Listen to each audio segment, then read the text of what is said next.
Hello, and It's welcome. our official censorship policy. That's right. Yep.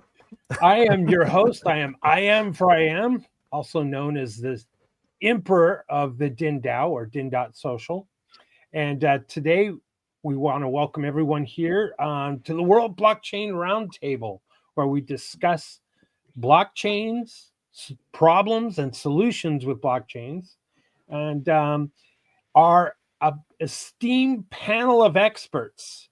We have, let's see, next to me is Zach Kaiser from the Legacy Right. He's got his cigar in his mouth. And we have Greg from Rivet. Welcome, Greg. We have Andrew Joseph also here from the Legacy Right. And gracing with our presence and keeping us in order here, we have the mighty Lisa Davis. Thank you so much, Lisa. Lisa, we've missed you. Thanks. Yeah, I miss you guys too. And hopefully Satoshi Sean will be joining us. Then we'll have the 6-pack going on here, 3 and 3.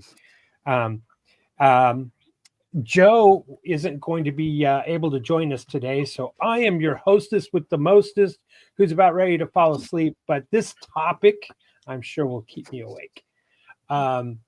Today is episode 203. Can you believe that, folks? 203. That's crazy. It's wild. Yeah. We got to do something big for the 4-year anniversary, right? Something big. Oh, yeah. So today's topic is, what if blockchain became a religion or a cult? That's going to be interesting. But before we go into that, let's talk about last week's show. Last week's show was Blockchain Meets Main Street with Tokenized Assets. And each host will receive 75 lot. And each topic contributor from last week will also receive 75 lot. And last week's theme was nominated by me. I am for I am. I'm dominating. I get another 75 lot. So, what can I say? It's called greed. I'm greedy for those lot tokens. Those lot tokens. And of course, those tokens come with perpetual passive income. And yes, you too, anyone out there can propose a question. It gets voted on. If it gets on the show, you receive those lot tokens. And that's how it works. You also get free edits and governance votes. Governance votes means that you, as a lot holder in the World Blockchain Roundtable show on Din.social, that means you have a vote. You can vote for maybe taking one of the panelists off the show, or putting a different panelist on the show, or what the theme is going to be for a future show, these kinds of things. So it becomes powerful to have that voting capability. But before we go into today's show, we're going to talk about something that's on the table for voting. And let's bring that up here. May theme suggestions. Who's this guy? Anyone know? That's me. That's you. That's the real me. In the future, huh? That's the future you.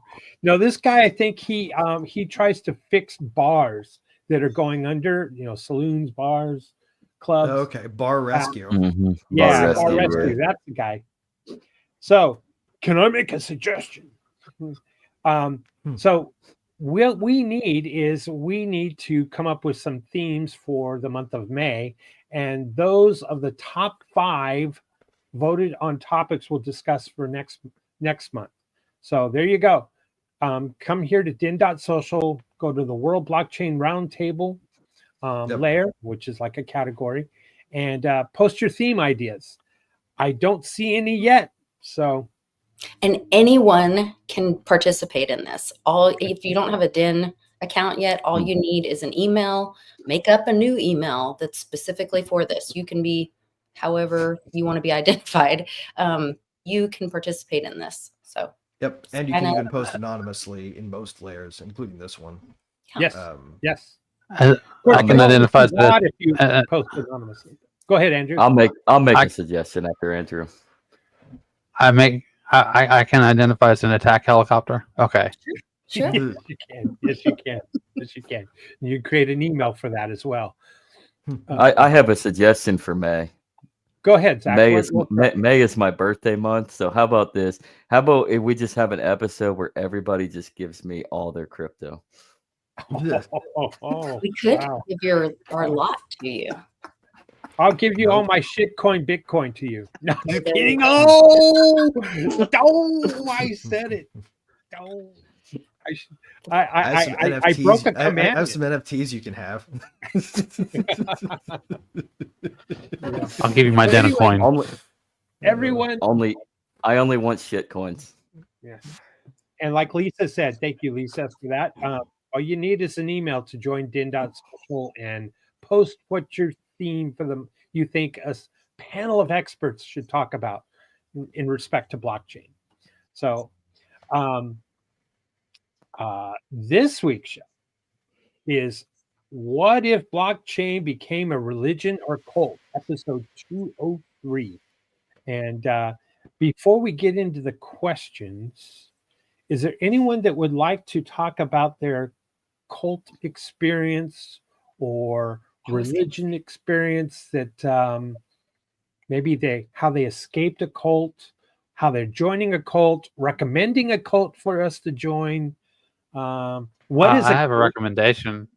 Sure. We could all. I'm the high priest at the cult of Kefka, so if you want to join my my cult there for Kefka, you're good.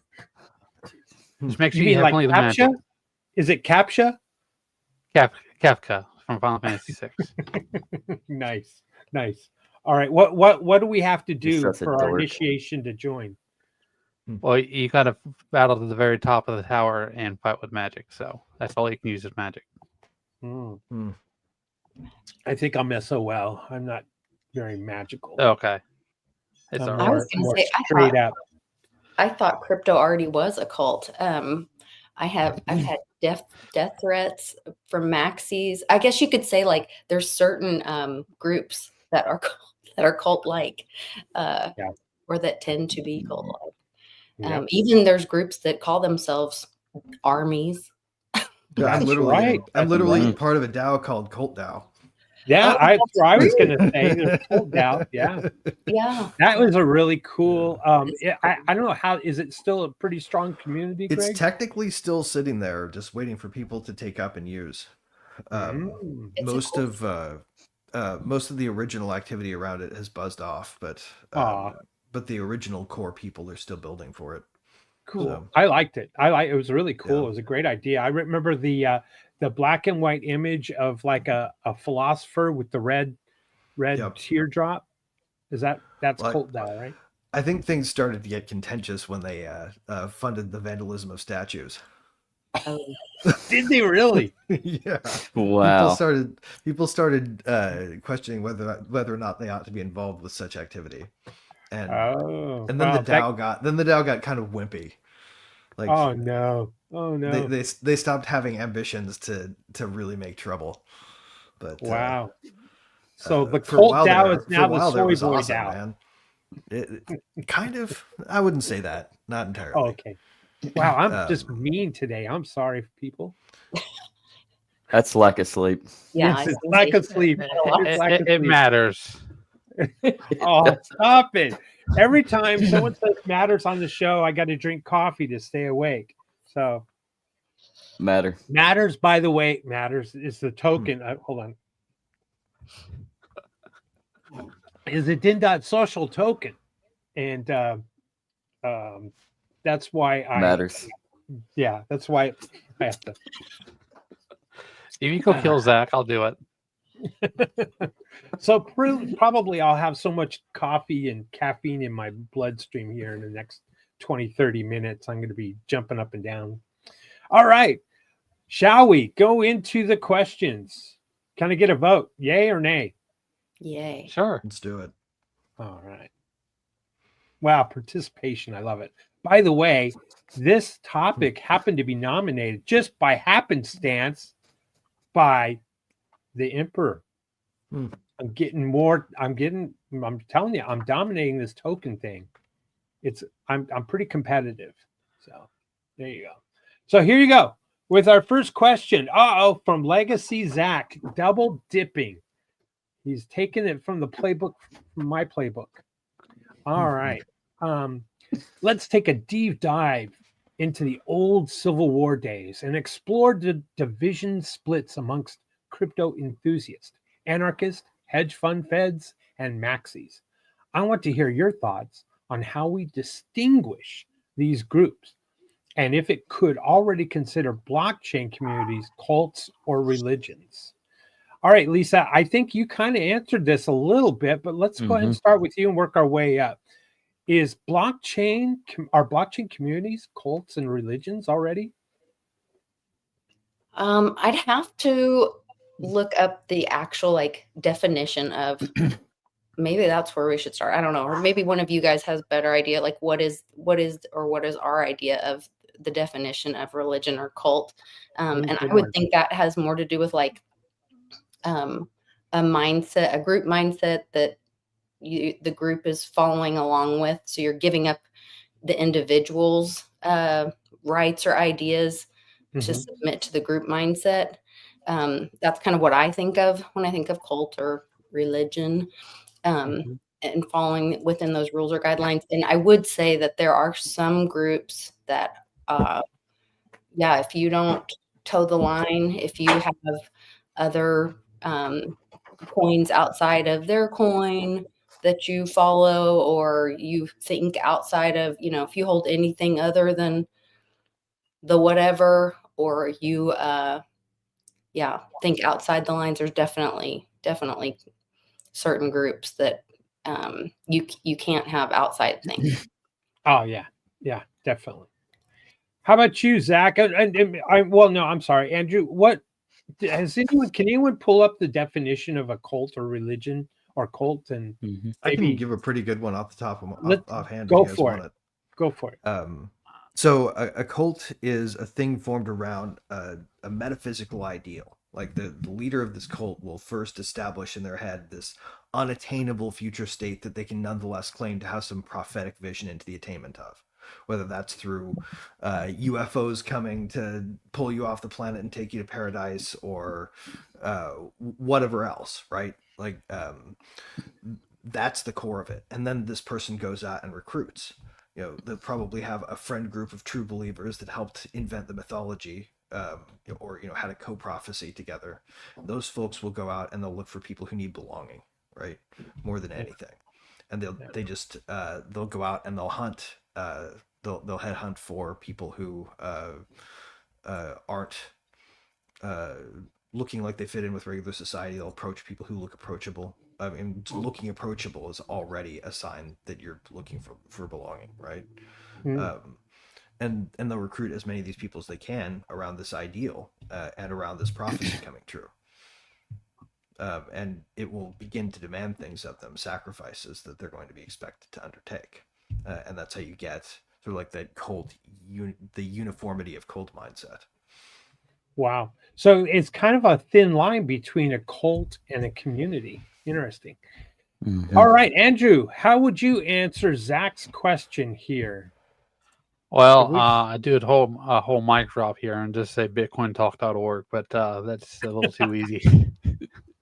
No, back then, I mean, when it first launched, right? I mean, it was people who were real hardcore, but then into the bankers and the CIA and everything started infiltrating it, and it eventually just evolved into crypto Twitter.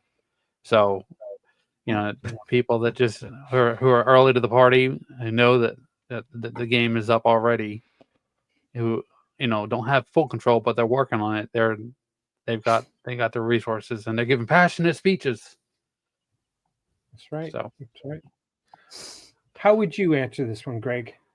The one that we're missing here is the cult of builders, right? Because that is kind of a cult in a way, but the difference is they're constructing something. Like they're promising a future state that seems ideal and that probably won't be attainable, but they're also building it at the same time. And that's the interesting thing about that part of the cult is they're very quiet. You don't hear from them anywhere near as much. If you want to find out what they're doing, you have to tune into their X account for build releases, because that's the only thing that's happening. Gotcha. Yeah, and that's not to say the whole cult is covered. Like, it's not in one uniform group. The cult of crypto has builder cult. It has the maxi cult, which is my favorite to rip on, because I don't think they're any different from feds.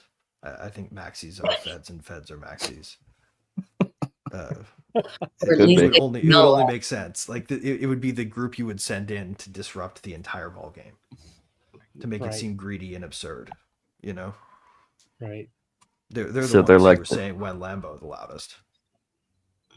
So they're Patriot Front. Well, I don't know much about the Patriot Front, but they're just feds. They're just feds. Okay. They're just feds. Well, yeah, exactly. It's exactly that. It's the Patriot Front in crypto. You can probably also say the same for the number go up people who complain anytime anybody does anything counter society. Good one. All right, Zach, answer your own question, sir. Please. I'm gonna add, like I said, crypto enthusiasts. I would probably combine builders with the enthusiasts, because you have to have some sort of enthusiasm and excitement to try to create something. So they're enmeshed into this whole ordeal. And there's a ritual aspect to it as well.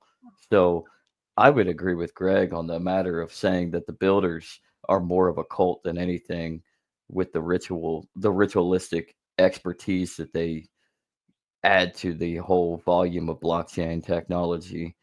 As far as blockchain in general, I don't know if I can answer it. I know that there's multiple communities that have formed over the years, online and off. It's kind of hard to answer the question. I don't know. I don't necessarily know exactly how I would answer my own question. But community is the go all. Good. And we have Satoshi Sean coming in. All right, guys. See you later. 6th place.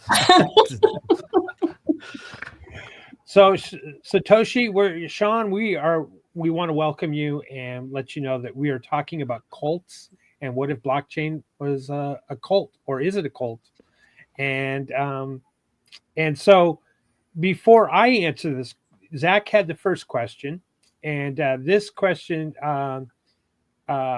he just wants to know if you could already consider blockchain communities cults or religions. So what do you say, Sean? I say that next time, pin the right link in the room, so I'm not sitting in last week's show waiting. Like, why am I late but early? Oh, no. I did it too. Don't worry about it. Oh, no. Okay. Oh no! Well, at least you were early. You should have it on your calendar from. Yeah, I'm early for last week. Man. I was early last week. I actually changed my channel. I predicted it, fashionably man. late. I said it was Google's fault. It's always Google's It's a very fault. interesting question, because especially for us that have been around for a long time. I say if you look at it objectively, you'd have to say that yes, it's a cult. It has all the characteristics. But I mean, you could say that about Trumpers, or because if you ignore the obvious bad shit, it's like, why does the cult leader take the women and no one else can have sex with them, but they get pregnant? It's weird. It's that kind of mentality we have, where you ignore the flaws, and it doesn't matter if something better comes out. You're very single-minded, and it does people do tend to use the word enthusiast there, but they tend to get very obsessive. And we can point it out when it comes to like Bitcoin, Bitcoiners, or maximalists, but it's in all places, from XRP to Litecoin to everywhere. It's just, you can look at it from like a fandom almost to when it crosses that line from being a fan of something to being a fanatic. You know, right, to where you're driven mostly by fear of losing your community, so you get reflexively defensive of it. Right. Yeah, then you're delving more into the psychology of it. But definitely, I think there's definitely aspects of it that are cult like, because it's not just about technology. It's, I mean, there's money involved, and then you throw in community and acceptance and all that. It does get a little murky, a little weird. Sure. Well, and cults do have a money element to them, right? Like most of the reason they seek to grow their membership is to seek the amount of resources that they can control for the group. Right. Yeah, there you go. Exactly. All right, so I guess I'm going to round up the final answer, which will be the accurate, most correct answer. No, I can't say that. No, I would say that we all live in a matrix. This is a simulation, and so cults are chapters within that simulation. And blockchain cults are a cult within that cult within the matrix. So if you kind of if you want to dive deep into it, that's kind of how I would answer the question. So you call it a mystery sect, then? Honestly, I mean, religions and cults are almost one and the same. That's going two sides of the same coin. And the Bitcoin maxis became really very tribal, and that the big fork wars in 2017, I think, is where things became a little bit more personal and became more cultish within the space. And there's only one coin and it's my coin and all the other coins are shit coins, that kind of talk. And that became like the cult of the religion. My religion's the only way to the top for exaltation, for the afterlife. And so my blockchain is the only blockchain that matters. My blockchain is the only blockchain that's a real blockchain and not a money grab, these kinds of things. So, and wow, if you want to really talk about cults that spring up quick and then fade away, are your meme coins, right? So like Greg said in his defining of what a cult is, I think cult and community are kind of almost gray areas there. So there's somewhere in between where they overlap. So that's my official answer, is the emperor of the din.social. Well, yeah, and communities feel organic, right? Like the nature of community is it doesn't have a central party line. I think. Well, crypto was supposed to do away with third parties and do away with centralization, right? Well, that was the idea behind it. Oh, Zach's got a second question. Oh, wow, Zach, you're like really going for it now. What did I tell you about taking up everybody's time? What if I'm just trying to be like my Caesar? Oh, there you go. All right, so here we go. What if I told you those who join in cultist behavior most likely fall as a 6 type in the Enneagram, striving for a sense of belonging with security? By the way, this is a personality scoring fixation. There you go. I don't like cults, says Zach. But with that, please present your thoughts on how acknowledging the Enneagram's subtypes as a generalization in the world of blockchain and what it may mean on a healthy structure of human behavior. Well, let's talk about gullibility. And because we're going to talk about blockchain, I'm not going to go into the realm of religious cults, but maybe there's something that has to do with the scammers as predators to trying to join their cult to scam you out of your money, and they're going to prey upon, wow, am I going to say this? I guess without sleep, I'm the weak-minded. How's that? and the gullible, those that are a little bit more innocent in the space or new to the space, they're going to take advantage of them and those people. And those, wow, I'm really stereotyping those people in quotation marks, probably fall into a 6 type personality trait, and are more quickly to lose their crypto to a scammer, or to a cult. And there are those who are diehards that will stick with it till the end. And even after the cult leader has left the building, they're still sticking with the cult, but not realizing it was a rug pull. And so now you could mirror that description I just gave to a religious cult, Jim Jones, some others. So I don't know. There you go. Scammers, possibly. So let's move on to Zach. Zach, answer your own question, please. I yield my time to Andrew. Nice. All right. We'll great. be here all day. We will. We really will. So I think it's an interesting frame to place over the whole question of blockchain communities and how they behave. It's a useful frame. Just to draw an equivalence, right? Like you could also pull the Jungian personality types out and overlay them and get some interesting information about the personalities of people that strive to belong to cults, right? There's going to be some of that in everybody, and they don't even have to be unsophisticated people is the thing. Like some of the people that join these things are very sophisticated, highly capable individuals who put their skills to use for the cult, right? It's the masses of them that we like to critique, but it's the core operation of the group that I find myself most interested in when I think about cults. Like why perpetuate this, and how are you doing it?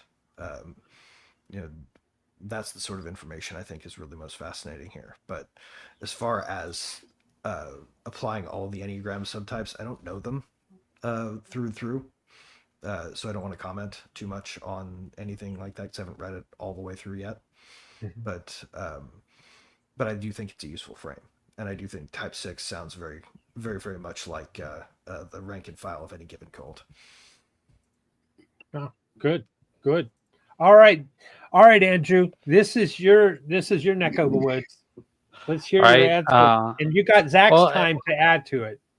Okay, well, it just depends on the fixation of action. So an 8 fix will be more interested in control and limiting people's options, while 1 fix, like Bitcoin Cash, ABC, or Node, will be trying to implement their interpretation of reform over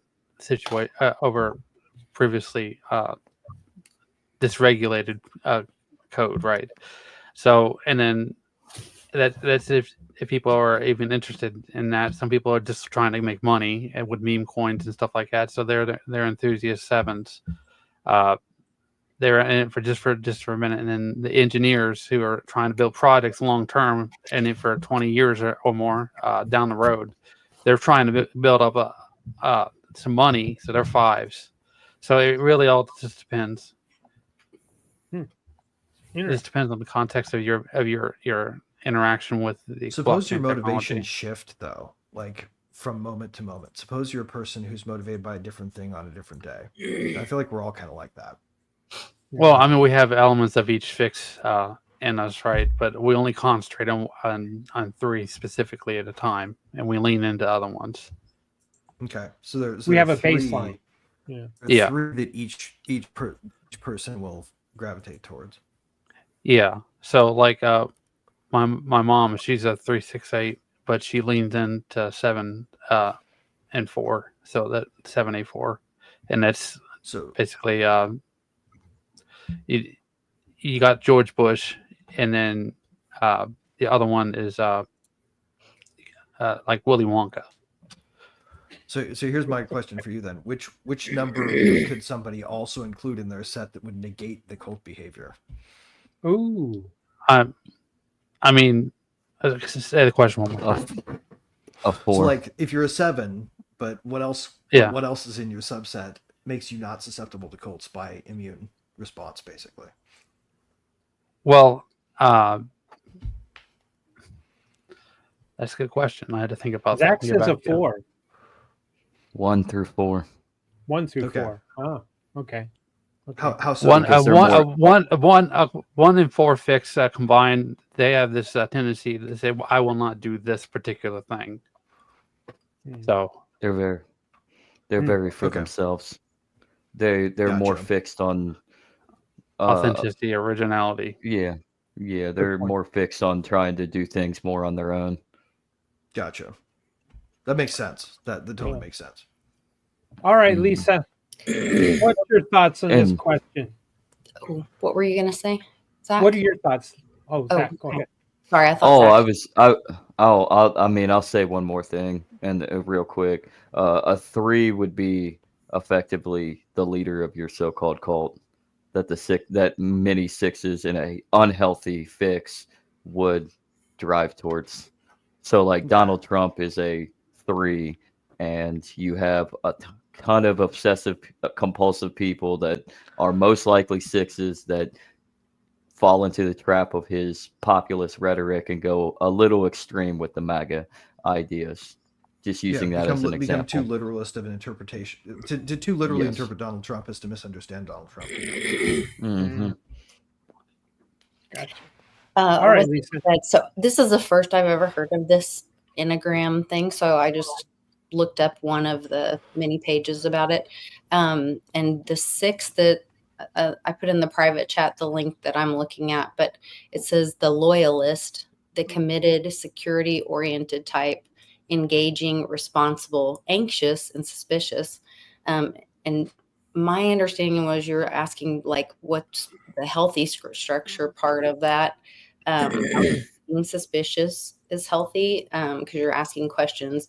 I think being engaging, and it straight out says responsible. Also being committed, to me, that's a healthy behavior. But that's just my opinion. Like I said, technically civilization's kind of a cult. So I don't think it's a negative thing to want community or to depend on one another. I think that is a healthy thing.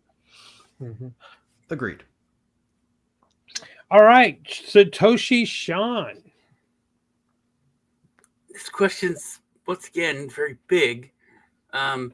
If you look at crypto and the evolution of it, we turn certain things into a cult, like we've already kind of established. And meme coins you mentioned, I think they just leaned into it.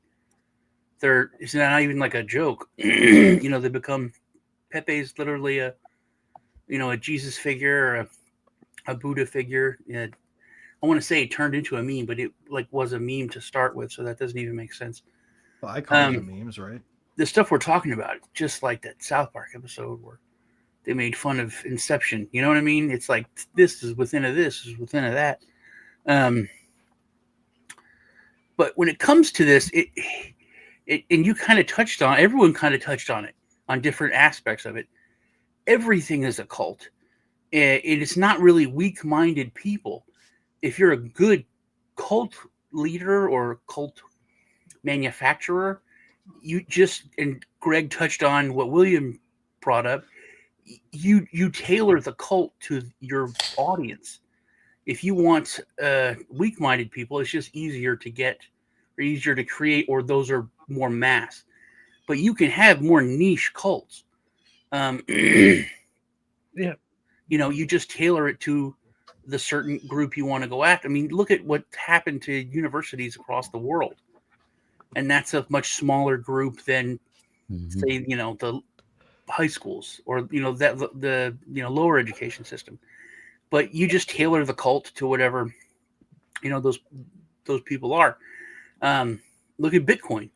The maximalists are a super tiny group of people, even in the space. You look at religions, and they have cults within the religion. I mean, look at Christianity alone. There's, That's true. so many different sects of it where I didn't even. My mother was a theologian, and I went to a Church of Christ, and like I thought it was weird, but my wife was like, they don't sing.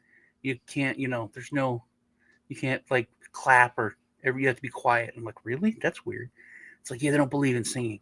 They don't believe in just so many little weird things that were within a religion that are kind of cult-like. So once again, like I said, it's really, really big question that covers so much. Yeah, I agree. All right, next question. Look at that. Look at that. I got something to add on that. That's kind of weird that a church of Christ, I guess denominational, it's kind of weird that they don't think that singing is good, because I grew up in the Catholic Church, and everything has become a song. Like the Psalms, are a song. So it's kind of interesting. I think it's like from the devil or something, and then but they don't believe it. They don't believe in the Holy Spirit. They believe it's just like a translator.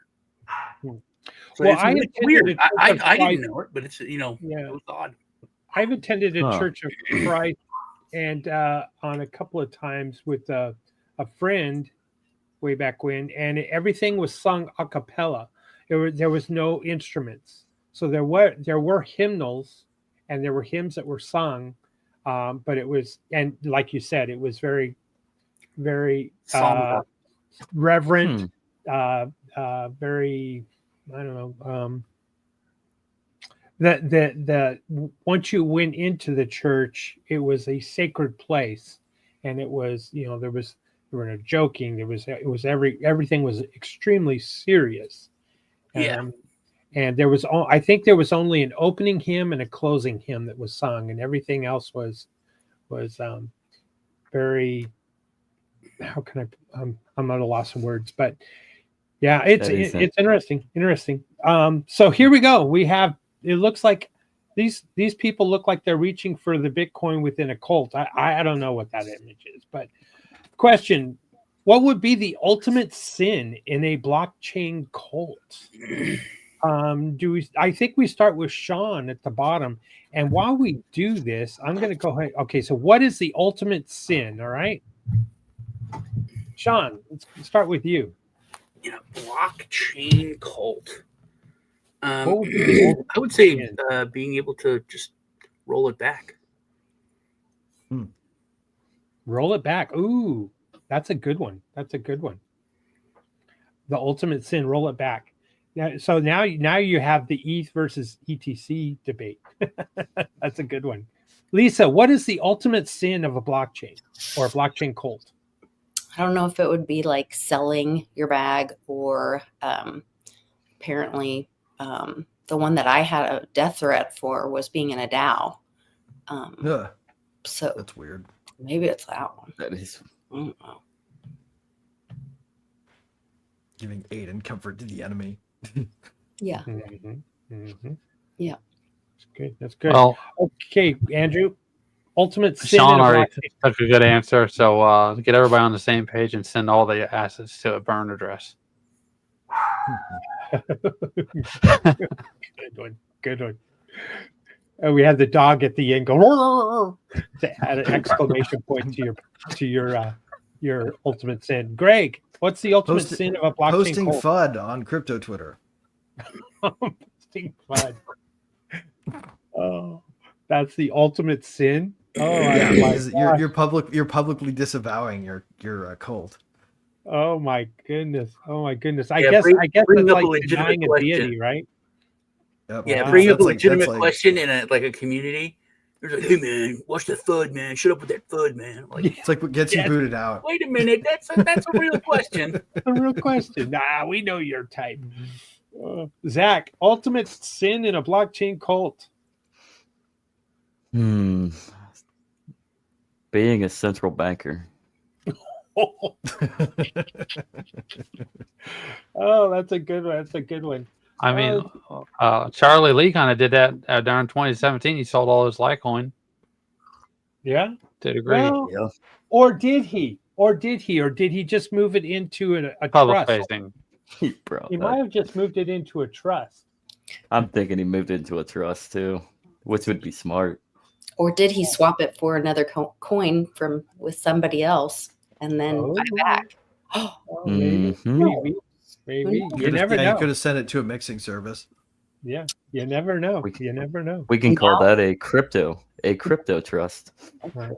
Now with MWeb, no one will ever know. Right. I was going to say the ultimate sin is having a blockchain that someone writes a book about called hijacking your name, insert name here of your crypto. Bitcoin Jesus. Yeah. Yeah. I think that's way worse than just a Twitter post. Yeah, that's the ultimate fun, right? Writing a best-selling book about it, about the hijacking of your blockchain. Or maybe the ultimate sin is allowing the CIA having input to the core. If someone infiltrates the core, programmers. There's a lot of, I think, ultimate. Or claiming that you're Satoshi Nakamoto, maybe. Oh, that's a good one, Craig Wright. That is a good brings one. up like the sacrilegious thing. You know what I mean? Yeah. Like, how dare you? I still think Joe is Satoshi Nakamoto. Uh-oh. That's why he's not here right now. I used to. That used to be in the back of my mind, like, hey, man, how you like to stay in the shadows so much, man? Yeah. Also, Ultimate Sin, very underrated album of Ozzy Osbourne's, I think. Oh, very underrated. Yeah. There you go. Wow. Can there be more than one ultimate sin? No, by definition. No, I guess not. There's only one, right? Yeah, it's the ultimate. That's why they have the penultimate. Yeah. Yeah. Denying your blockchain. Wow, that's a good one. That's a good one. That's probably so that would be selling. Well, that brings us back to the whole cult mentality. If there's an ultimate sin, then it literally lends to being a cult or religion because it's a. Well, but there's also like an ultimate sin in Christianity. Like if you disavow the Holy Spirit, then there's no recovery from that. Like it's literally the one thing you can do that you can't be forgiven for. Wow. So that's why the Roman Catholic Church is the real church. Well, let's not go there. Let me ask this. Let me ask this question. Joe said J.P. Lee is Satoshi. They do get the big C. Hold on here. Now I'm thinking about this whole hodl thing is, you're hodling your Bitcoins or you're hodling your Ethereum, whatever you're whatever cult you're in. So that means selling it. Isn't that kind of denying your deity of your commitment, your blockchain? Well, it depends, should you not right? sell if your it's coins? If it's a strategic sale, for instance, your chain is a utility chain, and using it is what makes it more more prominent, right? Right. What if number only go up if you spend? If I were a monk within a blockchain, then I'd probably give it away for free. I got an idea. Let's list everything on the exchanges and hope XMR never disappears. Or how about? Yeah, wow. This is there's a lot of questions when you start thinking in those terms. Like, okay, so selling could be denying your blockchain deity. That sounds like a sin. All right, let's see. Let's go back to what's our next question. From I am the 10 commandments for blockchains. Question: what would be the core commandment of a blockchain religion? Example: thou shalt trust in decentralization. I kind of like this. I think that's probably what I would say. Even though I know blockchain is just a different type of database, essentially, and that it could be centralized. It doesn't have to be decentralized. But a lot of bad things happen when it becomes centralized. So, including hijacking. So, I don't know. I guess I'm the first one to answer this one, right? It starts with me. What would be the core commandment of a blockchain religion? Thou shalt not hodl other tokens. Thou shalt have no tokens before me. Yeah. All right.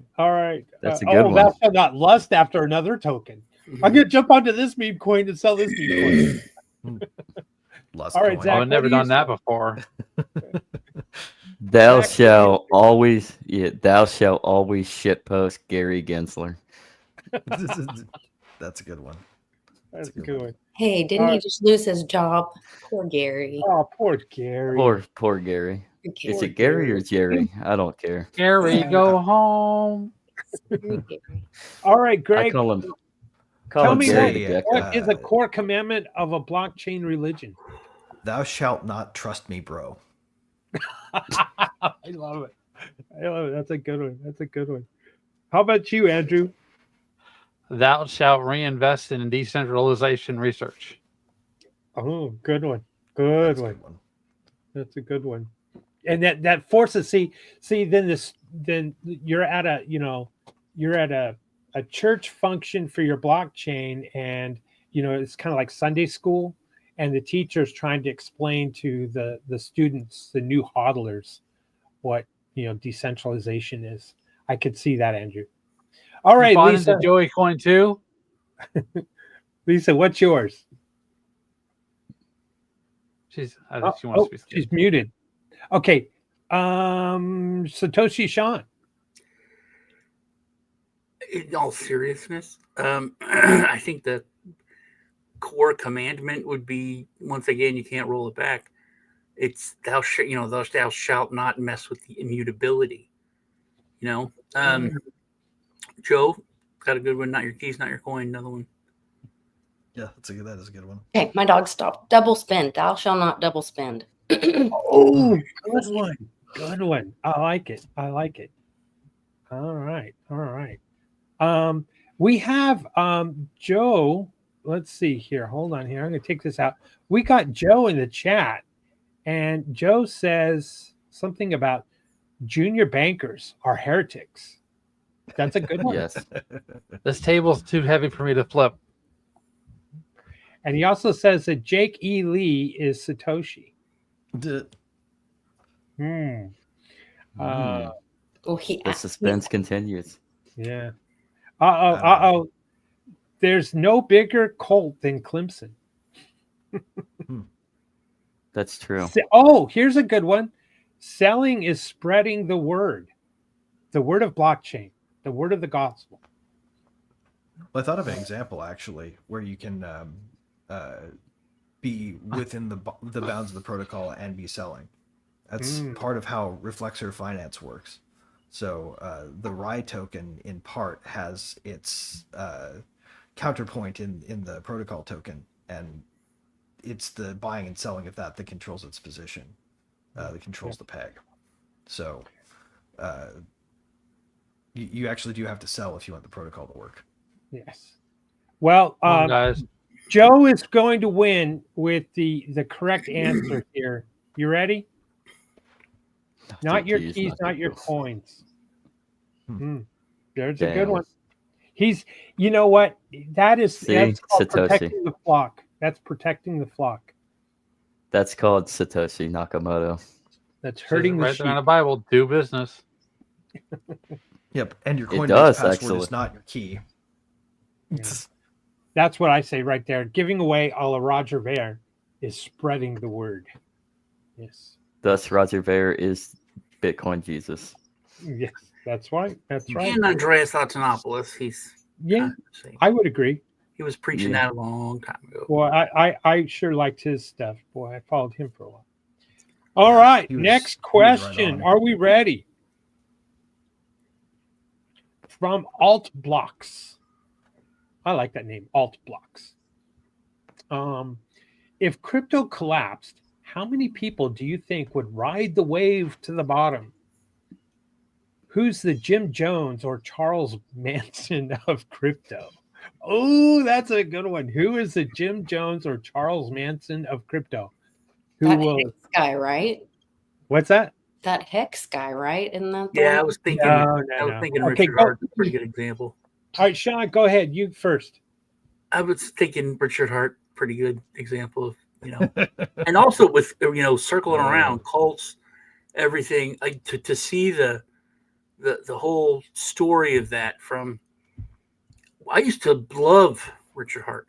Me too. When he was basically, he was like the first anti-Bitcoin. He was just like, hey man, I love Bitcoin. I've been here from the start.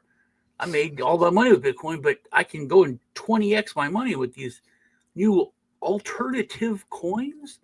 You can make tons more. And my Bitcoin, I'm gonna like double, triple. Yeah, that's cool for these people making 5% or whatever. But look, I can make 30, 40x with this, Litecoin and other weird new coins.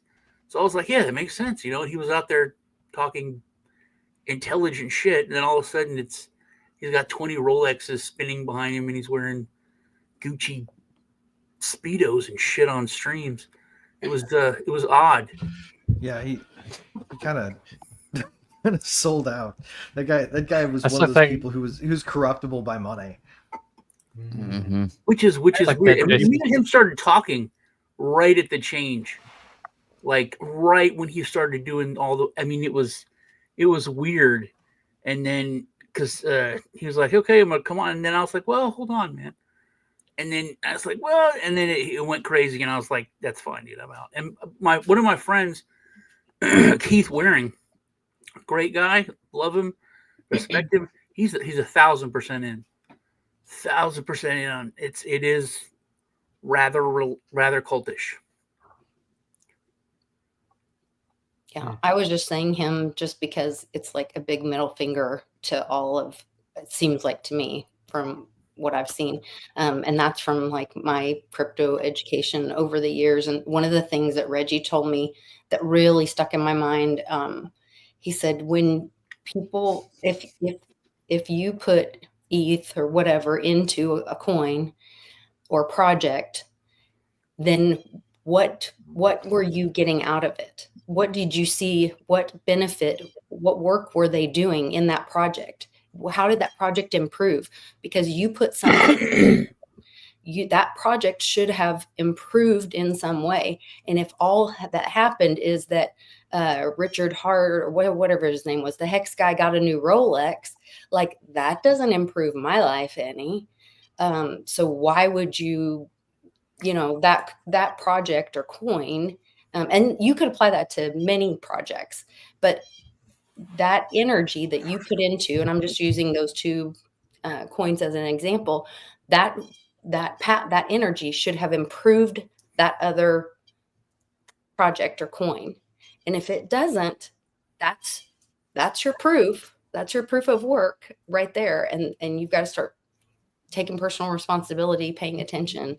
And if you're not getting your work back for it, anyway. Tokenize the Rolex, and then everyone here could have a part of it. You all have a part of my Rolex.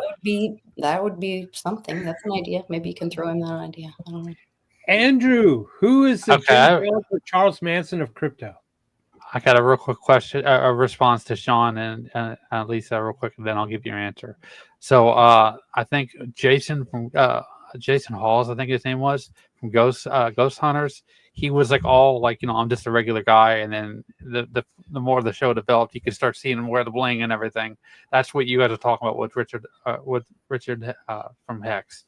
Now the Jim Jones character has got to be Do Kwon, because he's obviously interested in the project, and he's trying to salvage it, and they were sending all of their Bitcoin to try to salvage the situation, but it just didn't work out.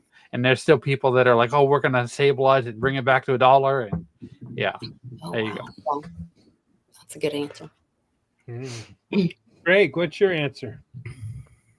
Who's it, Jim Jones or Charles Manson of crypto?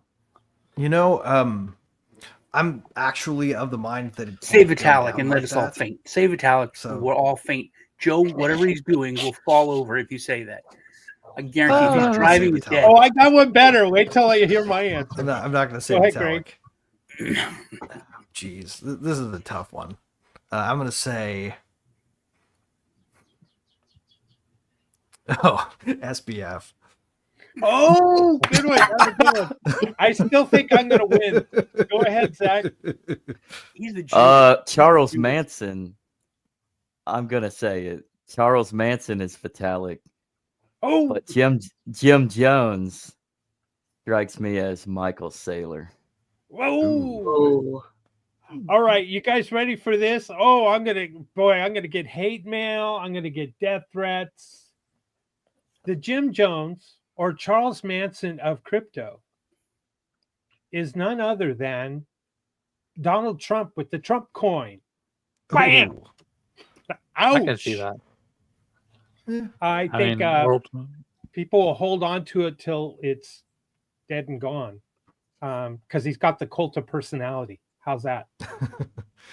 But there are still people holding Luna Classic, though. So there's that. Yeah, that's true. That's true. That's true. QN CM Punk's theme. Now I'm going to answer. I'm going to take a different viewpoint on. I think this BitConnect's going to turn around, man. BitConnect. Hey, they sent me Bitcoin Cash. I want a Bitcoin. I don't want a refund. I'm still holding out for Dentacoin. More days without sleep because I'm just getting mean. No, seriously. Let me push back a little bit on Richard Hart and give you my take, because I was following him when he was talking about, just like you, Sean, like I've mined full blocks of Bitcoin. I've been around since it was like 10 cents, 12 cents, and I wrote it to 30 cents, and when it went back down, and then it went to $1 and down, and I was still sticking. I was still holding coins and still stacking my coins.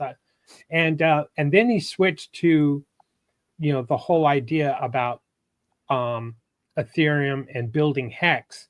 And if you recall, he started doing this thing where you would buy your Ethereum, and there was a 365-day sacrifice where you would sacrifice your Ethereum for the Hex coin that hadn't been built yet.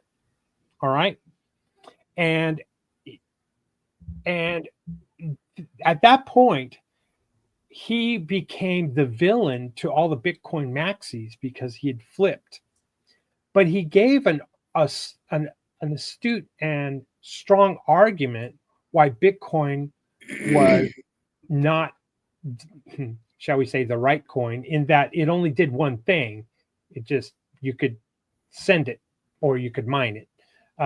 You could just hold it. That's really all its only utility was. And so he was creating the first CD interest-bearing crypto in the world. And that's exactly what he did. Now, all of those coins, tokens, whatever that were sacrificed, Ethereum, yes, they were spread out to multiple addresses, but two things. One, he didn't dip into those. Those hadn't moved. From the best of my knowledge, to this date, those coins are still in the system. And when Lisa said, did it improve? Well, yes, it did, because during that 365-day build, which was really more like almost 18 months of building Hex to becoming the first CD of crypto, and interest-bearing crypto, with a minimum inflation rate, it was actually very novel and a new idea. But he was lambasted. He was hated by the Bitcoin maxis, and everyone called it a big. And so I think the thing that killed his project was the merge. that was the thing that killed his project. Yeah, and so I think not everything that you hear about Richard being this evil dude and just pumping his bags is correct, because he actually also sacrificed Ethereum and used Hex and rode Hex out, so that's where he was getting, and he had Rolexes before he did this. Okay, well, I'll change mine to Joe Lubin then. Oh, good one. So anyway, that's I think Richard has gotten a lot of bad press, but Richard is Richard, and he's going to rub everyone the wrong way. So anyway, long story short, but I think, is that our last question? Oh no, we got Darox. That's right, the great Darox. This discussion promises to be interesting. I have no questions, but would like to share my opinion. Interesting things are happening in meme coin communities.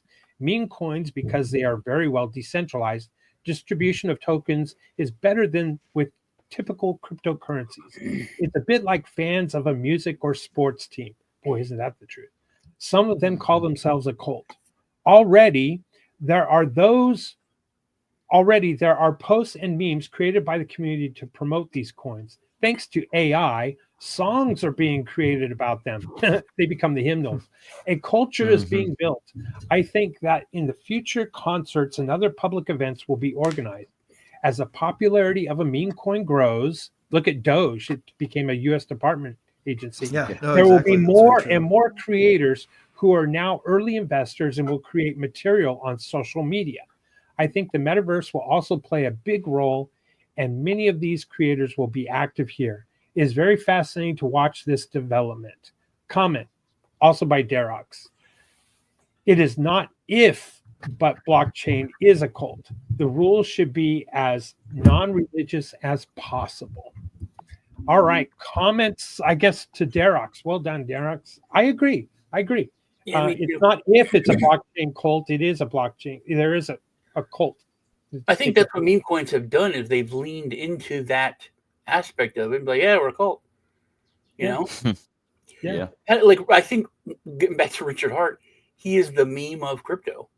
He literally was, you know, I'm all about the tech, man, all about the utility. And then it was like total crypto bro, just like everything is about, you know, the money. Yeah. And the flash. Yep. Oh, I agree with this one. Richard definitely read the Dragon White paper. Oh my gosh. Let's see. Joe says, hodl. If you hear me. Yeah. And classic Coca-Cola says classic is the next classic. Another Joe says, strive to be the Charles Manson of crypto. Oh my goodness. Fuck. And he also says, Sailor, ha ha ha. And SBF isn't crypto though. That is true. He's not. That's so true. That's why I remember Blockfolio before his business actually went off the ground. That was a good wallet or a tracker, I should say. Hoskinson is another one that has kind of got a cult following, doesn't he? And I like the man in his speeches about liberty and individualism, and but he also kind of dances with the devil and cuts deals with governments and who knows. But he broke my heart betraying ETC network. Wow. And what was this? Richard definitely is I read the direct. So there we go. Anyone else have comments about Derox? Anybody? Yeah, I think honestly, I think that's a really interesting point. Because I've always thought meme coins were a unique thing in their own right. Kind of the fungible version of an NFT. And I think there's probably a lot of power there that's unexpressed, right? The fact that it sits on the other side of what the SEC could bar, right? Right. Is in and of itself kind of a superpower. Used the right way, it can move mountains, like we saw with Doge. So I've always, I mean, I don't think meme coins should be the only thing out there, but I don't think that they shouldn't exist.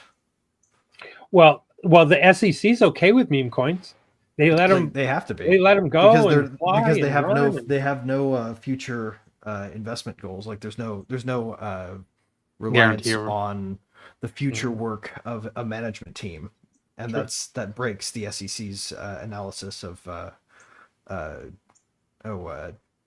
Howie. Plus, I think it has to do with the distribution. Majority of them, 100%, are released the very first day. At the time of release, 100% of the supply is released. So exactly, that's another part. The distribution is a big function of the Howie test. And by the way, Richard Hart's case was dropped by the SEC. I don't know if you knew that. I figured. No, I mean, I think he was genuinely trying. Honestly, my opinion of Richard is he was genuinely trying to build something. I think so too. And that it just didn't work because part of the thing that he designed didn't count on the merge happening. Yeah, and the hex actually did work, and he wanted to create Pulse because of the Ethereum fees. He was sickening him by the fees on Ethereum, so that was why Pulse came out and Pulse Chain, and then moving Hex over to Pulse Chain, and then the merge. He was hoping that before the merge that they were actually going to do something for the fees on Ethereum, but it became status quo. Right. Well, the merge was just. I mean, if you want my cold take on that, it's literally was a response to political pressure. I agree. This was the ETH community trying to bulletproof themselves against the attack on proof of work vis-a-vis environmentalism. Mm-hmm. Speaking of political pressure, I remember a long time ago seeing that the NSA apparently was able to track down Satoshi Nakamoto based on the way he typed and stuff like that. And just recently on Bitcoin.com's X account, they were talking about how the government has said that they've met with Satoshi Nakamoto in private. It's almost impossible to do anything anonymous nowadays. But what I was thinking was, if you're going to create a project like people are doing nowadays, and you'd want to do it anonymously, what you should probably do is just as an option, because software developers used to do this back in the 80s and the 90s. So they would meet up at these parties, right? Print off your software code in a book. Go to these different conferences and drop the books off at where the developers are, and just do it randomly all over the place and see who picks it up. Clever. Are you saying that Satoshi Nakamoto is actually the CIA? No, that's not what I'm saying. That, but Meta law. Not saying that. Meta law. I talked about this on my show yesterday and showed the video of the government, I think it was the Department of Homeland Security, is doing some kind of speech or presentation or something. And they're talking about how their investigators, they wanted to learn more about Bitcoin. So this lady is talking, and she says that they went to California and met with Satoshi Nakamoto and 3 other people who designed Bitcoin. So Meta Lawman, which is this attorney guy on Twitter, you can go to his handle. He filed for FOIA for he wants all communication and notes and whatever for the meeting, because he's calling bullshit. So we'll see how full of shit they are. Yeah, exactly. Yeah. So it'll be interesting to see what happens. Yeah, in part because Hal Finney's clearly dead, so they couldn't have possibly met with him. Yeah, I think he's probably at the top of my list. I mean, if he wasn't, he still is owed just as much credit as Satoshi, because he was literally the first transaction, and definitely worked on developing it too, helped out, even if he wasn't also just talking to himself, which I suspect he was. I still think it's Garzik. Oh, that's a good one. If it matters, I like matter. Drink up. It does matter. Just saying, it does matter. I gotta stop repeating what you say. Matter. Stop it. All right, now we need to move on to matter. I'm done. Things that matter. I'll take him out later. Don't worry about it. Thank you. Now, let's. That was all of the questions for today. Again, today was brought to you by World Blockchain Roundtable, the show where we all talk about solutions provided through blockchain. What is blockchain? Became a religion or cult? So I'm going to encourage all of our viewers and listeners out there, go out and create a cult, go out and create a religion, and tokenize it. There you go. I agree. If you're worried about getting in trouble, just start a wrestling company. It's the same thing. Yeah. Well, if you're worried about getting in trouble, just remember that 503. What is it? Is it a 501 or a 503B? You're thinking 503Cs, right? What? Yeah, 503C. Yeah. So you're tax exempt. That's right. That's what probably need to do. But see, the whole tax exemption really, in my opinion, I'm no tax attorney here, but decentralization kind of handles that too, doesn't it? Yes. Privatized blockchain kind of handles that too, right? Doesn't it? To me, it's really easy to have no problems with the IRS thanks to loss harvesting. Lost harvesting? Define loss harvesting. I'm joking. I don't actually do that. It's technically not legal. Okay. But some people have taken to taking a paper loss by selling into some token that they know will underperform their current position pretty dramatically.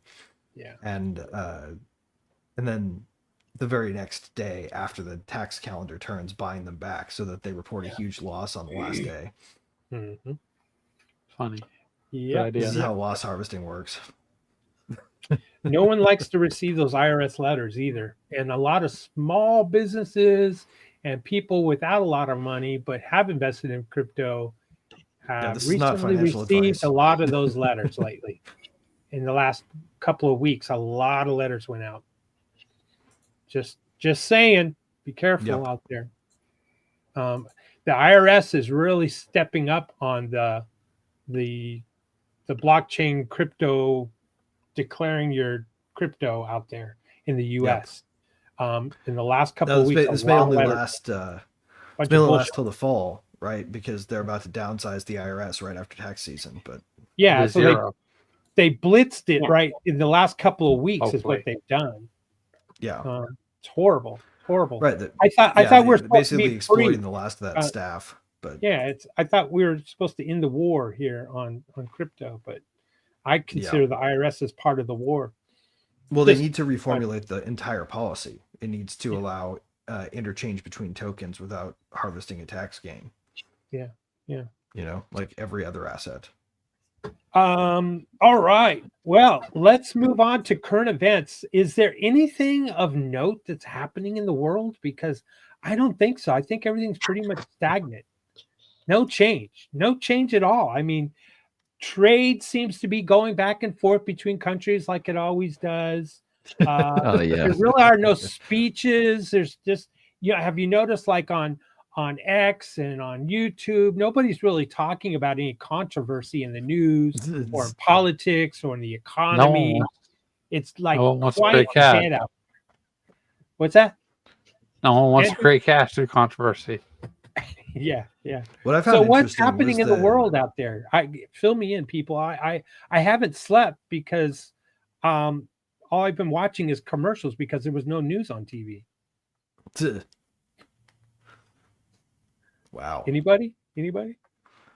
Well, apparently, this is what I heard. I haven't looked into it myself. Elon Musk is supposed to be stepping away from Doge. Is that right? Is it true? He's not. He has always part of the plan. So the temporary position, because he's not a government. It's a temporary government position. So he can only work there for 130 days. So he'll have to step away or create a new position or whatever. So it's kind of word salad, fear porn, whatever. Yeah. He's not stopping. Well, or the position or the entity won't stop. Right, exactly. But he's also going to probably still play a role in helping where he needs to. It's just that the pattern has been. This is the way Elon Musk ventures work, by the way. Did anybody notice they kept launching rockets over at SpaceX? And Neuralink kept making breakthroughs, and all the other companies kept building, and it all seems to work without his full attention on it. Right. That's the way he builds organizations. The organization will report to him in the 5 minutes he has for it every day, as needed. And he'll give his attention where it's needed, but the guy's not going to stick around at one venture for that long because he's set up the organizational staff that he needs to have to make sure things are getting done without him paying attention really closely. I think that's the rub of it. This is just how his stuff works. It's how he can do 10 things at once. So when you see he did that with X. When you see a Tesla on the street, what are your first thoughts? Well, is it the trash can one or the cars? That's the cars or the Cybertruck, either one. If you see one on the street, what's your first thought? I'm surprised that they're not just they don't have Nazi decals on the side of their car because they can now. Like people just think they got vandalized, so they can just edgelord it. Oh, good one. Zach, what do you think when you see one on the road? Trash. Oh my gosh, Andrew. The first thing I think when I see a Cybertruck is the fact that they can create their own horn. I wish that would be a feature in a lot more cars. Nice. I mean, that is That's kind of awesome. cool with the Cybertruck, is you can create your own horn. That's badass. Get off my lawn! I would make it and get fuck off. Get the fuck out the way. Get the fuck out the way. I think driving a Cybertruck is about the closest thing you can do to drive a Texas flag around. Yep. Lisa, what do you think when you see one on the road? What's your first thought? I thought it looked like a trash can, but I never wanted one because I'm a huge car fan. But I love like the louder, the bigger, use more gas, 10, 12 cylinder. I love it all. But since that pisses off the liberals so bad, now I kind of want one.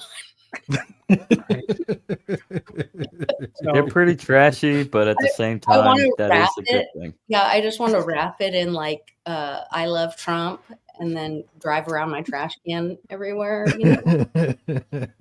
I dropped off my granddaughter at the daycare school, whatever. It's more of a school than daycare. Anyway, this morning, and there was someone who was climbing in their Tesla and almost climbed out of my car to go over there and shake their hand.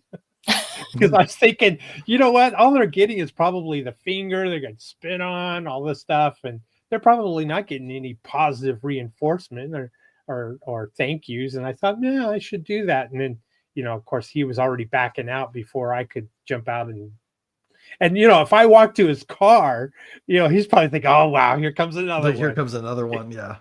Yeah. No, I try to give Tesla drivers thumbs ups on the road. Yeah, I've done that a couple of times. It's amazing though.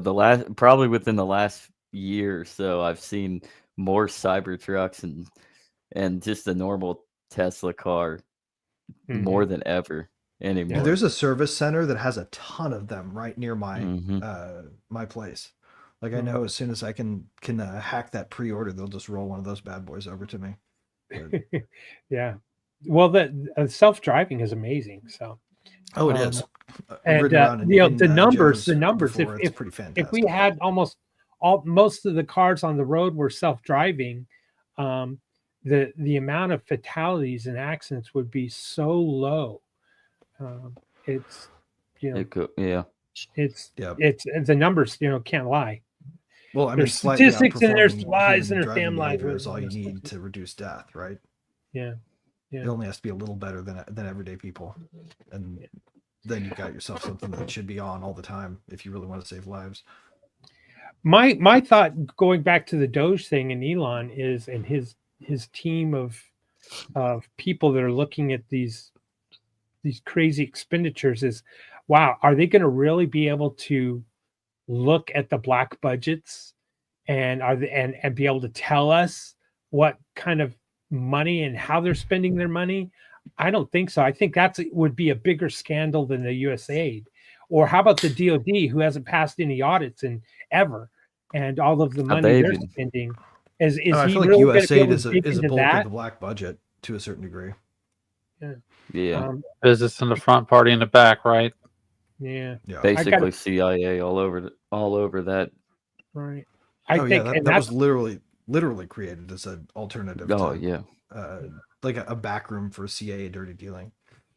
Mm-hmm. And if I would have been, I guess I'm happy that they're uncovering all of this waste and fraud and corruption, and putting a stop to it. If nothing else, the stop happens next fiscal year, I hope. I think the biggest thing they did was actually force them to put entries in the explanation field, in the spending machine. The spending machine now has a populated spending section or justification section.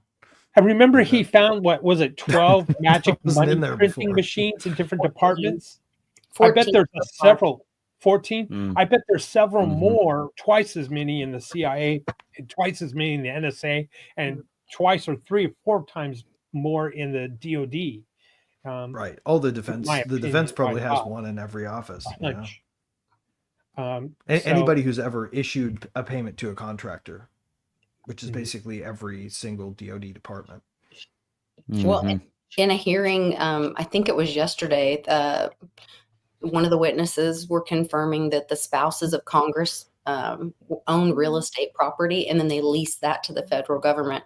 Timberchet was like interviewing somebody, and so one of the witnesses confirmed that. So like we're seeing all the corrupt nepotism there, and at some point, like people are going to say enough.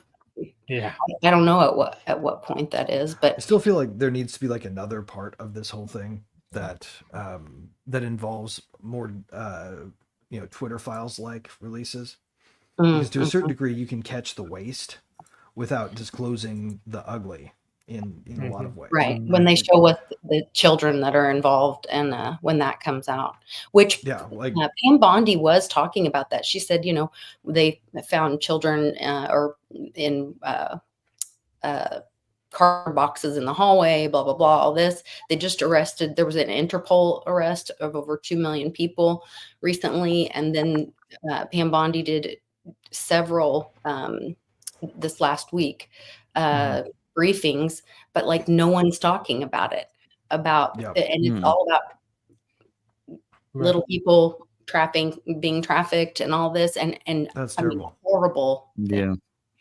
And nobody's talking about it because why? Well, the Intel superstate controls the airways. Yeah. This is like what Putin, I'm not saying Putin is a good person or anything, but even Putin says, I'm not going to go up against the US media machine and try to plead my case to the world because they own it. Yeah. They control it. Yep. And it's pointless to try to fight their propaganda machine. It's ridiculous. Right, they won't even publish anything the guy says in full. Right. So I think about that a lot of times when I'm trying to have a conversation with family members that all they do is watch NPR all day or listen to NPR. What I really want to see is the Gensler SEC files is what I want to see. That's what I want to see too. I really want to know exactly how they were working with the rest of the government to combat open source, free, decentralized crypto, because I bet you that was part of the conversations. Like they probably were proactively talking about hindering projects that were actually building as a strategy. Jason Siebert just posted today that he's a former SEC attorney, but he's actually Reggie Middleton's attorney now. And they are filing for motion to vacate. And it's my understanding it's based on like fraud on the court. Those are hard claims to substantiate. I wish them luck, but yeah, odds are not good. It's pretty strong case. So the consent order for the judgment for fraud on the court in the SEC versus Reggie Middleton case. And they have the calendar dates or whatever on there. I put the link in the private chat if you wanted to share that. But you guys can also go to my Twitter, which is @LisaMightyDavis, and you can see the link there. So nice. Mute myself since the dogs are not so fun fact about any efforts to vacate rulings is they do weigh the value of finality against the relief sought. So they actually value finalness over justice a lot of the time. And this is like a jurisprudence principle that lets the courts off the hook from saying anything super profound, but like if they don't want to make trouble for the appellate court, then they will not vacate. So just for folks watching that are curious about that, because it's a hard standard to beat. But I'm not saying that this case won't beat it, just saying that it's a challenging standard. I want to give a shout out to Aaron Day. He is on a political fast, and he's shooting for 40 days. The longest fast he's ever done is a 38-day fast. He's shooting for 40 days. To put it in perspective, Gandhi did, I think, only 21 days. But he is fasting for Roger Ver. and to have Roger Ver pardoned, released, and the charges from the IRS dropped. And so I just want to send some energy and positive thoughts towards him in his political stance here. It's very commendable and honorable thing to do. So shout out to you, Aaron. Keep up the good fight. Very special, man. I couldn't do it. Amen, brother. And he's often on this on our show here, providing blockchain solutions to real world problems. I mean, he's a man that lives it. He lives off a blockchain. He is truly a hero in the space, and Roger needs our support as well. So if anyone that's out there, go to freerogernow.com and sign the petition. And then the next thing I'd like to make a mention is Dragon Chain's case. Dragon Chain is another victim of lawfare, just like Roger was almost his entire adult life. And Dragon Chain, is it wrote and created din.social to show how Dragon Chain could scale. And Dragon Chain built din.social as a social media app to show just that. And so I'm encouraging everyone out there, if you're on X, go out there and make a post about, there's Doge_SEC and then the SEC itself, and they're elsewhere to, let the world know how Dragon Chain has been wronged. And if you're unsure, you can certainly find a lot of information about it. Their letter that they wrote to the SEC is public, explaining their case. And I encourage everyone who is watching and supporting this show, please, like and subscribe and give us a thumbs up, as well as, show your love towards Dragon Chain. So there was there's even a chat bot you can have write your letter, and it's like trained literally on everything Dragon Chain. So you can actually go and check it out. Yes. And ask it anything you want, even hypotheticals about what kind of projects you might build. So absolutely neat. It's very good. And if you are looking for that posting or the link, we'll try to share it in a comment here. But you can also find on din.social in the Dragon Chain layer. And but with that, what else is happening in the world? Are we going to war with Iran?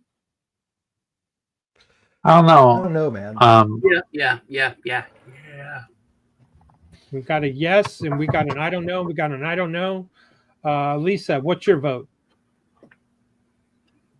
I don't think so. I think we're more at risk with China, to be honest. I think China's going to go after Taiwan.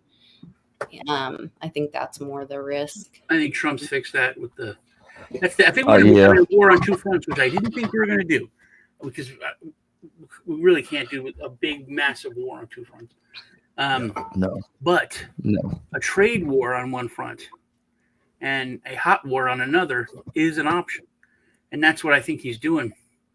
The whole trade thing was amazing. He set the trap for China. They walked into it. Now they're standing alone.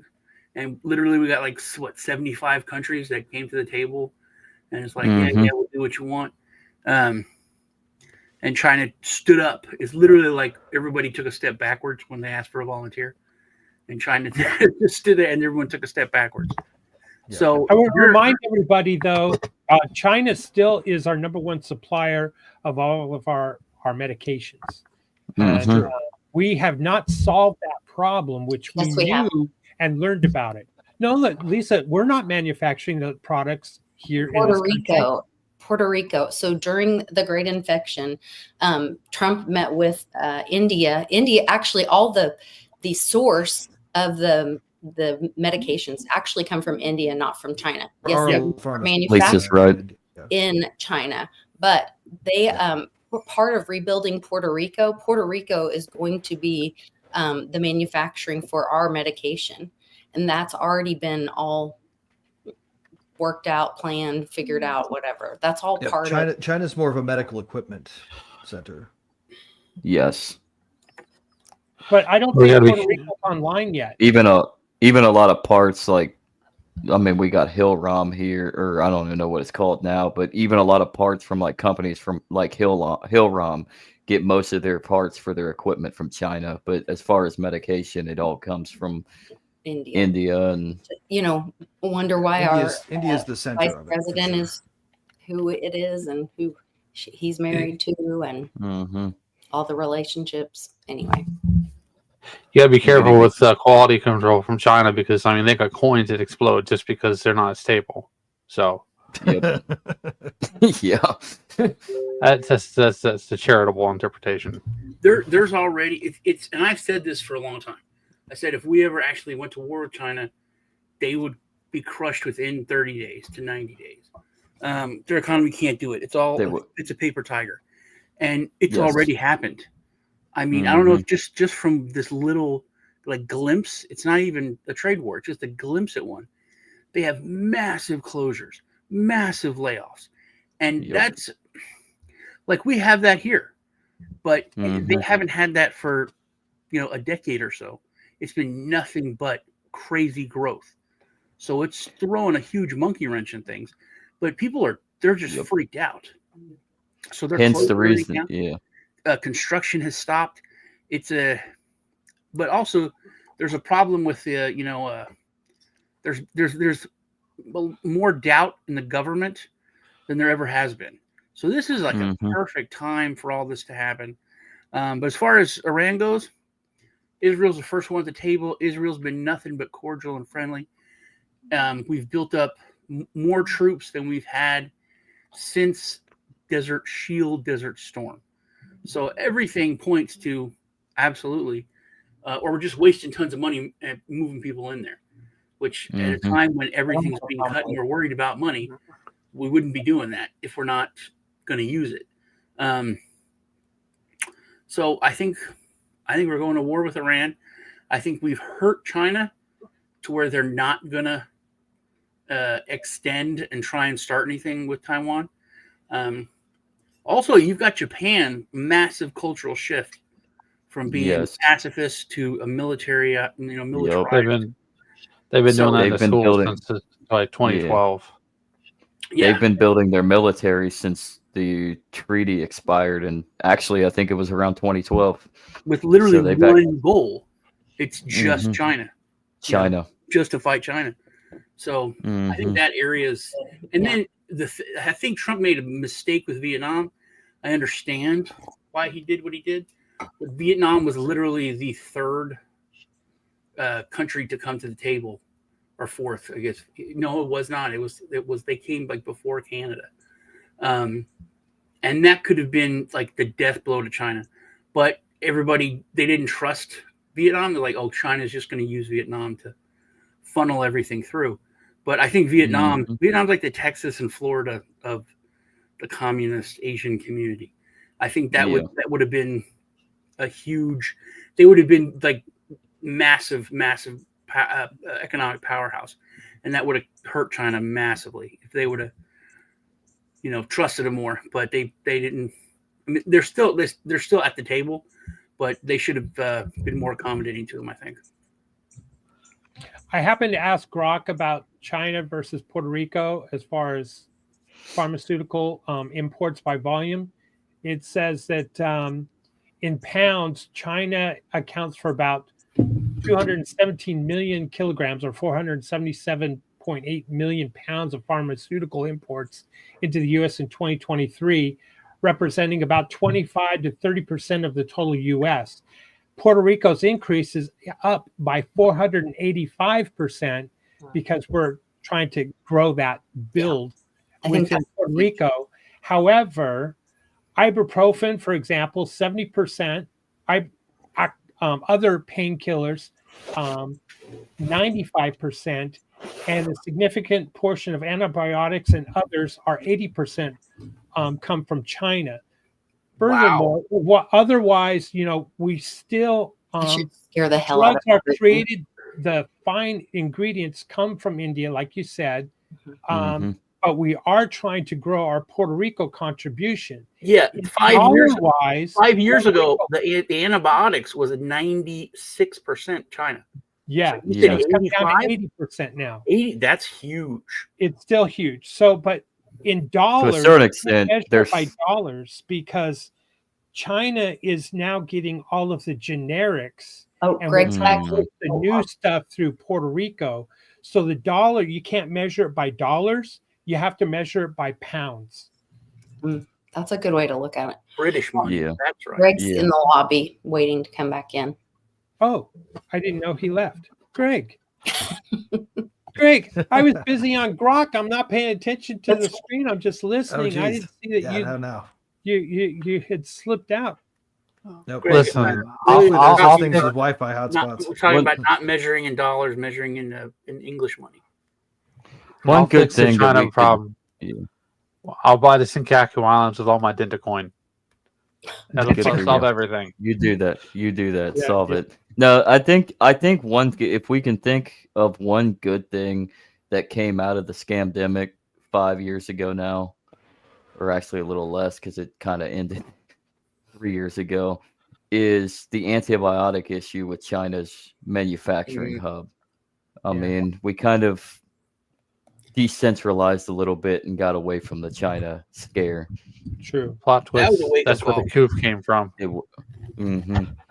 But the danger, though, is the fact that we still get a lot of our narcotic supply from China. And I mean, that's the terrifying aspect is the fentanyl that hospitals use for cancer patients, extreme pain, and then the epidemic on the streets. That all comes from China. Chinese scientists have developed that. And I do think there is a war. That is one way of China going to war with us. It says that Puerto Rico is now at $20 billion in pharmaceutical production, where China's only $7.84 billion in 2024. However, it's the difference is generics versus non-generics. And so again, why you really have to measure it by per kilo or pounds or however you want to do it, and not plug it in by dollars. But we are growing, Lisa, you're right. We are growing to move that towards Puerto Rico. But if that were to get cut off right now, we'd be in a world of hurt because it says also a lot of your, medications like, statins. We know about statins now as a concern. A lot of things that are terrible for us. Yeah. If it got cut off, you mean like ships couldn't get through the Panama Canal to Puerto Rico? Yeah. Oh no! Yeah. Hey, Sean, I have a question for you. If Vietnam is like the Texas or the Florida of Asia, where's don't the make Alaska? a red heifer joke, dude. I'm just saying, don't. No, I'm asking which one's the Alaska? Not here. Come on, I need a break. Which one's Alaska? Which one is Alaska? The quiet one that no one ever thinks about. Russia. No, in Asia, I would say Tibet. Tibet, Alaska. Yeah. Yeah. But theoretically, that's China because they occupy it. I was theoretically, yes. Yeah, but like they don't care. You know what I mean? They don't care. It's true. They don't care. They're okay. They cultivate a belief of not caring. Yep. Well, what else is happening? There was something else I wanted to mention as far as in the world of conversation. Oh, Bagram Air Force Base. So we're back, huh? We cut a deal with the Taliban. They say we didn't. Jesus. They say absolutely we didn't. No way, Jose. But I think it goes back to Iran. Is that we need their poppy. No, yeah, that's a different story. That's a different conversation. But we need, for logistics, we need to have that area. And if we literally do work with the Taliban, then it's for the poppy. We're going hardcore. Oh, we already kind of did. Yeah. Does Trump get Russia to negotiate on our behalf with Iran because they have a deal behind the scenes? No, because we're doing the bidding of Israel. We don't. Yeah. We don't want to negotiate. literally. Yep. Like we're like, oh, because they're not doing anything. They're doing, America, Russia, all the proxy shit. Well, and the purported connections to Iran we're are now shaky. saying, hey, we're not going to stand for proxy stuff, which is, Well, yeah, but that's not really the stupid thing is that's not really what is happening. Like the Houthis are not under Iranian control. That's a phantom. It's like sort of like blaming Iraq for 9/11. I mean, Iran is sort of funding them, but that goes more towards their rival. Maybe fund them at one point when they started. At one point, they're in the war with the Saudis. Yeah, but also most of the weaponry that they have is from U.S. Supplies that we left in their country for the leader they deposed. Because the Houthis deposed somebody who we supported, and they got all of that military equipment, similar to the way that the Taliban got all that military equipment when it was still parked there when somebody else took over. And that's how most of the attacks are being done. Like that was mostly us doing it to ourselves. That's the usual way things go, though. Yeah. Speaking of military equipment, the Trump assassin guy tried to buy a rocket launcher from or Stinger from Ukraine. He was so messed up. Yeah. He should have been able to speak. He should have learned Spanish and gone to Mexico. He could have bought it in Mexico. Damn it! They probably have those for the price of a used BMW in Tijuana. Yeah, exactly. I mean, the cartel. That's all that matters. They have that. But I think about that when I fly into Mexico City. It's crazy. It's always a good way to pick up some Crossfire Hurricane armaments. Yeah. Oh my goodness. Yeah. What's speaking of Mexico? Yeah. I mean, in the cartel situation, where is that heading right now? I haven't really heard or read anything in a while about it, but where's that heading towards? The cartels are mostly local government.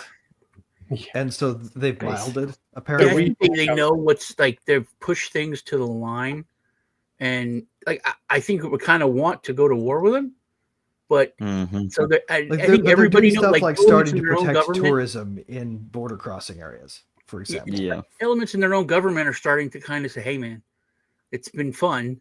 Thanks for the money, but the U.S. is about to start bombing our fucking country, so so they're just pull back." And we have we have just for 4 years. We have you come back after a vacation. Yeah, it's time to take your Joe Pesci's out in the field and execute them.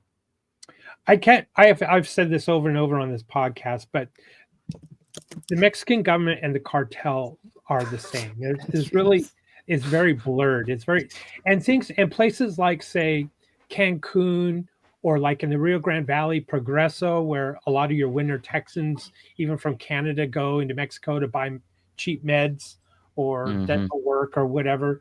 That there's a strip in Progreso where all the tourists go, and that is like no man's land. Nobody touches that because all of the businesses pay their extortion money, and it's like we don't mess that cash cow up. We don't mess with Cancun. Outside of Cancun is another thing, but inside Cancun, you don't mess with that because that's a cash cow for tourism. And when that's sort of like how Tijuana's set up too, in the tourist area. Exactly. And so and from if you're a gringo, you never want to leave the tourist area. True. You got to keep it can be fun to go there. Make your payments and they won't touch you. Yeah, I got a story about the Tijuana. I had a buddy actually lived in Tijuana for a little bit. He dated a girl that worked at one of the brothels down there, and he allegedly, one of the stories allegedly. No, there wasn't allegedly about it. He showed me pictures. But Andrew, stop sharing your pictures with Zach. Yeah, stop showing. It wasn't Andrew, but he told me. He wasn't. He told me actually, like, if you go down there, you never have money on you, but you keep it in your sock or somewhere for like the police or the federales to have easy access to it. because it's like a bribe without a bribe. You'll get arrested for bribing them, but if they search you, then they'll find that money and they'll take it and then they'll let you go. Like, get out of here, gringo. We would just bribe them. And Matamoros, that's where my paper wallet went. Yeah, that's where my paper wallet went too. Well, if you're local, they just quote a price, right? They don't, I would assume. He never told me about that, but he could only give me the perspective of being an outsider. But I would assume, local would be able to, like, well, hey, what do you want me to pay? Hand it over. Yeah. Yeah. Well, so many stories about Mexico.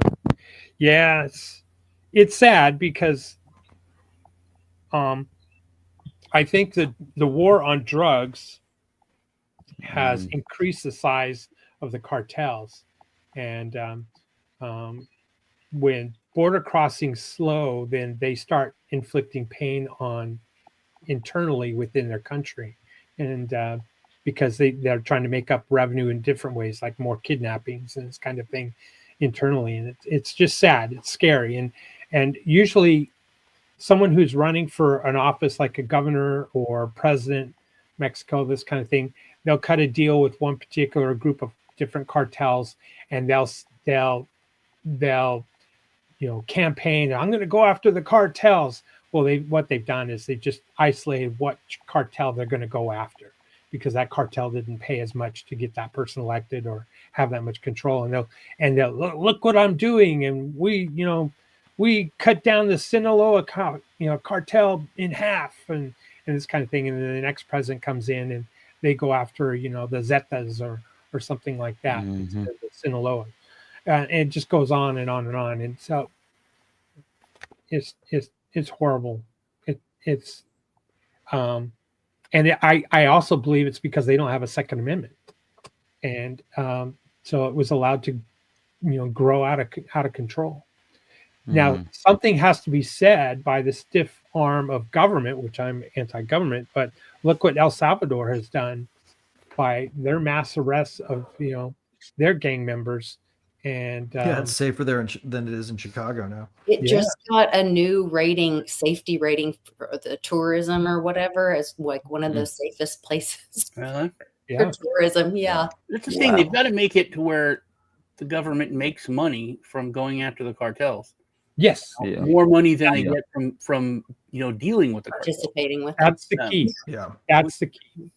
And if our CIA is making money off of drugs, if that is really the case, then allegedly, then the Mexican government, once that income increases in other income from other revenue sources rather than drug payoffs and cartel payoffs back to the politicians and the judges, well, then there you go. So I think there's two different ones: there's the carrot or the stick, and we've been waiting for the carrot to work. And for, like we said, the government start going after these rich cartels and taking the assets. They haven't done that. So now we're moving the military. It's going to be the stick. We're literally going to fight Mexico again. It's not like it's the first time we went to war with Mexico. Yeah. So the last time we invaded Mexico was when the 7th Cavalry was used as a border patrol in the 1910s, before they got shipped off to Europe. And they actually did invade. Yeah. Twice. I'll tell you chasing Pancho Villa. I think this is public now, but years and years ago, from the White Sands missile range, a missile went off and it didn't self-destruct, and it crashed into Mexico. And we actually invaded Mexico to go get this top secret missile before everyone else did, because it had secrets. And so we just blew past the checkpoints in Mexico and the border to go retrieve this missile that went wayward and didn't explode upon impact in Mexico, and we had to bring it back. So there's kind of a hidden story. We didn't ask for permission. We just sent the Marines in there to go get our missile. Well, White that's not Sands, that's Mexico, by the also way, it's just north of El Paso. For anyone's wondering to know where that is. and then that's Don't we have also the not stick with the Philippines? I mean, they're encouraging people to go hunt drug dealers. That was the story a while ago. Wow. I heard anything else about that. That letter of marque thing that Lee put out was insane.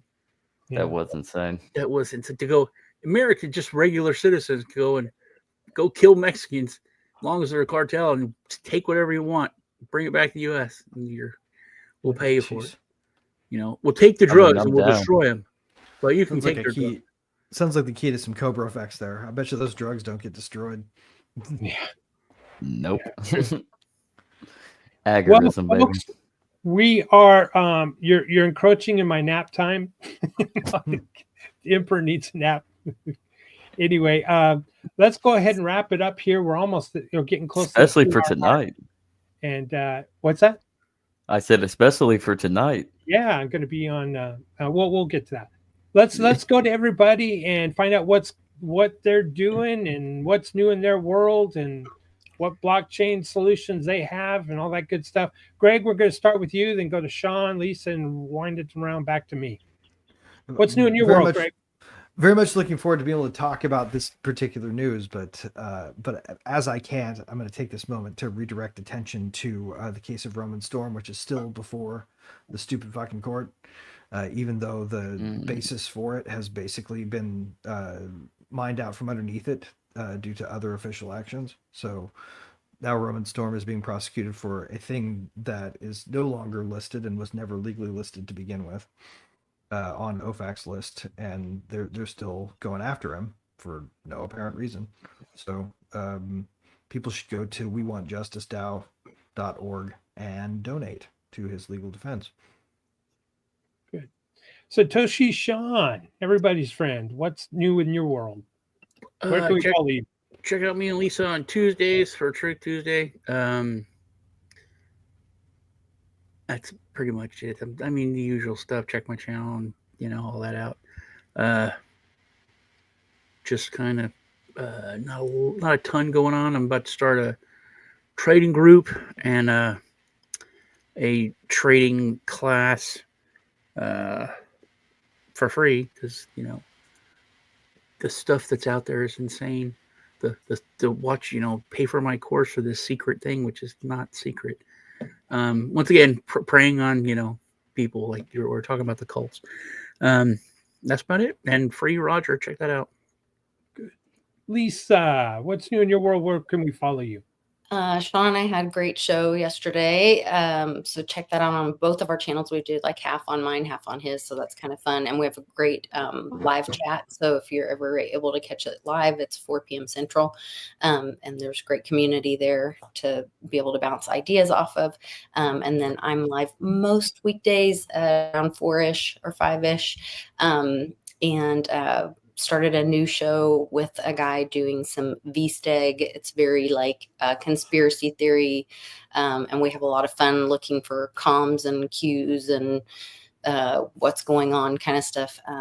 We just did that on Wednesday. So check that out as well. Cool. Andrew, tell us what's going on with you. Can you, before you do that, explain to everybody what that those hieroglyphics are? Kanjis. That's my name. That's my name in Japanese. That's your name in Japanese? Yeah, just first and middle. So good. Nice, Andrew. All right, what's new in your world, and where can we follow you? You can follow me on X at AICon90. I'm not too terribly active on social media. That's more Zach's thing. We recorded a 2-hour-long episode for tomorrow. Unfortunately, I had a doctor's appointment, so I couldn't do it live tomorrow. But we're covering Enneagram Fix 4, 5, and 6 from this book. It's a very informative, just something to entertain. Not everyone reads too much into it, so just give it a shot and see if you think it's interesting. It's really up to you. Nice, Zach. I guess we could skip you because Andrew already mentioned you. No, basically. No, go ahead, Zach. What's new in your world? Where can we find all you? All I can say is I hope that your testicles are perfect there, Andrew. I hope that you don't have cancer. Oh, ouch. That's the doctor's appointment, everybody. Just kidding. I don't know. Yes. But yeah, just check out the Legacy Right. We are live, weekly Legacy, tomorrow at 11 a.m. We are not live. We recorded on Monday morning, so we'll actually give you a glimpse on that. We went 2 hours on 4, 5, and 6, so it'll be interesting. So give that a check out, and well, I'll let the Emperor gloat about tonight. I was going to mention that, but thank you. Well, first of all, shout out to everybody watching or who's going to watch this. Please give us a like and share. Make sure you post a comment too. It helps the algos wherever you're watching it or listening. And let's see. Well, I am for I am. I'm the Emperor of Din.social, and I'm pleased and honored to have been your host today, while Joe hasn't been here today for World Blockchain Roundtable.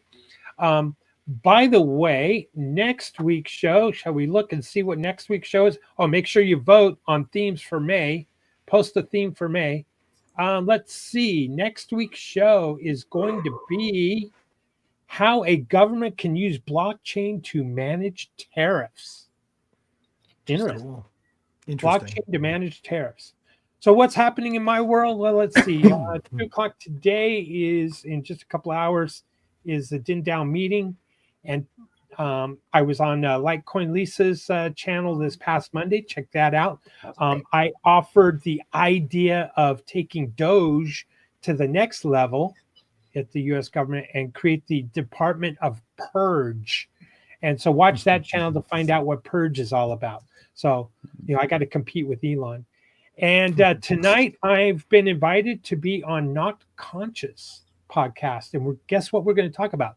IPs, intellectual property. Nice. So that's going to be an interesting show. So join us on Not Conscious. And if you want to bring up the I mean, it's not the link, but if you want to bring up the Rumble link for it, I have it in the comments. Yeah, I was going to say, it's called Death by Whiskey Podcast. That's right, Death by Whiskey. Yeah, they rebrand. Death by Whiskey.